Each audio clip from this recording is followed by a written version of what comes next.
ಮಳೆಗಾಲದ ನಿಷೇಧದ ಅವಧಿಯ ಬಳಿಕ ಇವತ್ತಿನಿಂದ ಮೀನುಗಾರಿಕೆಯ ಋತು ಆರಂಭ ಆಗ್ತಾ ಇದೆ. ಕಡಲಿಗಿಳಿತಾ ಇದ್ದಾರೆ ಮೀನುಗಾರರು. ಮಳೆಗಾಲದ ಪ್ರಕ್ಷುಬ್ಧ ವಾತಾವರಣ ಮತ್ತು ಮೀನುಗಳ ಸಂತಾನೋತ್ಪತ್ತಿ ಸಮಯದ ಹಿನ್ನೆಲೆಯಲ್ಲಿ 2 ತಿಂಗಳು ರಜೆ ಇತ್ತು ಮೀನುಗಾರಿಕೆಗೆ. ಇವತ್ತಿಂದ ಆರಂಭ ಆಗ್ತಾ ಇದೆ. ಬೋಟು ಬಲೆಗಳ ದುರಸ್ತಿ ಕಾರ್ಯ ನಡೆದಿತ್ತು ಇಷ್ಟು ದಿನ. ಇವತ್ತಿನಿಂದ ಮೀನುಗಾರರು ಕಡಲಿಗಿಳಿತಾ ಇದ್ದಾರೆ. ಪರ್ಸಿನ್ ಬೋಟು, ಟ್ರಾಲ್ ಬೋಟುಗಳು ಕಡಲಿಗಿಳಿತಾ ಇದ್ದಾವೆ. ಈ ಬಾರಿ ಮೀನಿನ ಅಭಾವ ಕೂಡ ಇರಬಹುದು, ಮೀನು ಕಡಿಮೆ ಸಿಗಬಹುದು ಅನ್ನುವಂಥ ಮಾಹಿತಿಯೂ ಕೂಡ ಇದೆಯಂತೆ. ನೋಡ್ತಾ ಇದ್ದೀರಿ, ಮೀನುಗಾರರು ಸಿದ್ಧತೆಯನ್ನು ಮಾಡಿಕೊಂಡಿರೋದು. ಬಲೆಗಳನ್ನೆಲ್ಲ ಬಿಡಿಸಿ ಅದಕ್ಕೆ ಬೇಕಾದಂಥ ಸಿದ್ಧತೆಯನ್ನು ಮಾಡಿಕೊಳ್ತಾ ಇದ್ದಾರೆ. 2 ತಿಂಗಳು ರಜೆ ಇತ್ತು. ಮೀನುಗಳ ಸಂತಾನೋತ್ಪತ್ತಿ ಸಮಯ ಅನ್ನೋ ಕಾರಣಕ್ಕಾಗಿ ಪ್ರತಿ ವರ್ಷ 2 ತಿಂಗಳು ರಜೆ ಇರುತ್ತೆ. ಈಗ ಮತ್ತೆ ಮೀನುಗಾರಿಕಾ ಋತು ಆರಂಭ ಆಗ್ತಾ ಇದೆ.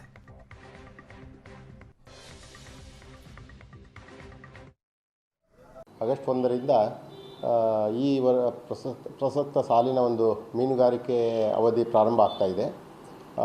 ಪ್ರತಿ ವರ್ಷದಂತೆ ಈ ವರ್ಷವೂ ಕೂಡ ಎಲ್ಲ ಮೀನುಗಾರರು ಆಗಸ್ಟ್ 1ರಿಂದ ಮೀನುಗಾರಿಕೆಗೆ ಹೋಗಲಿಕ್ಕೆ ತಯಾರಾಗಿದ್ದಾರೆ. ಈ ವರ್ಷದ ಮೀನುಗಾರಿಕೆಯಲ್ಲಿ ಸ್ವಲ್ಪ ಸಂದೇಹಗಳು ಕಾಣ್ತಾ ಇದ್ದಾವೆ.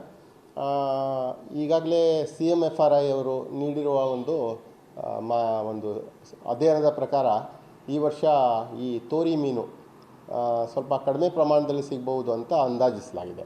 ಇದರಲ್ಲಿ ಹೀಟ್ ಪ್ರೊಡಕ್ಷನ್ ಹೆಚ್ಚಾಗಿರೋದ್ರಿಂದ ಒಂದು ಎಲ್ನಿನೋ ಅಂಥೇಳಿ ಒಂದು ಇಫೆಕ್ಟ್ ಆಗುತ್ತೆ ಸಮುದ್ರದ ನೀರಿನಲ್ಲಿ. ಅಂದರೆ ಏನಾಗುತ್ತೆ, ಕೆಳಗಿನ ನೀರು ಎಲ್ಲ ಮೇಲ್ಗಡೆ ಬಂದು ಚರ್ನಿಂಗ್ ಇಫೆಕ್ಟ್ ಟೈಪ್ ಆಗಿ ಆ ಒಂದು ಮೀನುಗಳು ಏನಾಗ್ತವೆಲ್ಲ ಹೀಟ್ ಎಲ್ಲಿದೆಯೋ ಅಲ್ಲಿಗೆ ಹೋಗ್ತವೆ. ಅಂದರೆ ಸರ್ಕಾರದ ಆದೇಶದ ಪ್ರಕಾರ ಆಗಸ್ಟ್ 1ನೇ ತಾರೀಕಿಂದ ಏನು ಮೀನುಗಾರಿಕೆ ಸ್ಟಾರ್ಟ್ ಆಗಬೇಕಿತ್ತು. ಇವತ್ತೆಲ್ಲ ನಾವು ಸ್ಟಾರ್ಟ್ ಮಾಡ್ಕೊಂಡಿದ್ವಿ. ಈ ಹಿಂದೆ 1 ವಾರದಿಂದ ಪೂಜೆ ಎಲ್ಲ ಮಾಡಿ ಬಲೆ ಎಲ್ಲ ತುಂಬಿ ಎಲ್ಲ ಕೆಲಸ ಮಾಡ್ಕೊಂಡು ಇಟ್ಟು ಇವಾಗೆಲ್ಲ ಸ್ಟಾರ್ಟ್ ಮಾಡ್ಕೊಳ್ತಾ ಇದ್ದೀವಿ. ಅದೇ ರೀತಿ ಆದರೆ ಒಂದು ಪ್ರಾಬ್ಲಮ್ ಏನಂದ್ರೆ, ಇವಾಗ ನಾಳೆಯಿಂದ 3ನೇ ತಾರೀಕಿಂದ ಹವಾಮಾನ ಇಲಾಖೆ ಪ್ರಕಾರ ಒಂದು ಸೈಕ್ಲೋನ್ ಬರೋ ಎಫೆಕ್ಟ್ ಆಗಿದೆ. ಅದು ಅಕಸ್ಮಾತ್ ಏನಾದರೂ ಒಂದು 8-10 ದಿನ ಹೋಯ್ತಂದ್ರೆ ಮತ್ತೆ ಮೀನುಗಾರಿಕೆ ಮುಂದೆ ಹೋಗ್ಬೋದು. ಸೊ ಇನ್ನು ಈಗಾಗಲೇ ಆಗಸ್ಟ್ 1 ತಾರೀಕಿಂದ ಈಗ 3ನೇ ತಾರೀಕಿಂದ ಏನಾದ್ರೂ ಮಳೆ ಸ್ಟಾರ್ಟ್ ಆಯ್ತಂದ್ರೆ ಮುಂದೆ ಹೋಗ್ಬೋದು 8 ದಿನ. ಆಮೇಲೆ ಮೀನುಗಾರಿಕೆ ಹೋಗ್ಲಿಕ್ಕೆ ತುಂಬಾ ಕಷ್ಟ ಆಗ್ತದೆ. ಮತ್ತೆ ಈ ತಿಂಗಳನ್ನು ಹೋಗ್ಬಿಡ್ತದೆ, ಹಾಗೆ ಮತ್ತೆ ಮಳೆ ಬರುತ್ತೆ. ಮತ್ತೆ ಯಾವ್ದಾದ್ರು ಒಂದು ಸೈಕ್ಲೋನ್ ಏನ ಬಂದ್ಬಿಟ್ರೆ ಇದು 2 ತಿಂಗಳು ಹೋಗ್ಬಿಟ್ರೆ ಮೀನುಗಾರಿಕೆ ತುಂಬಾನೇ ಕಷ್ಟ ಆಗ್ತದೆ. ಯಾಕಂದ್ರೆ ಈ ಸತಿ ಮಳೆನೂ ತುಂಬಾ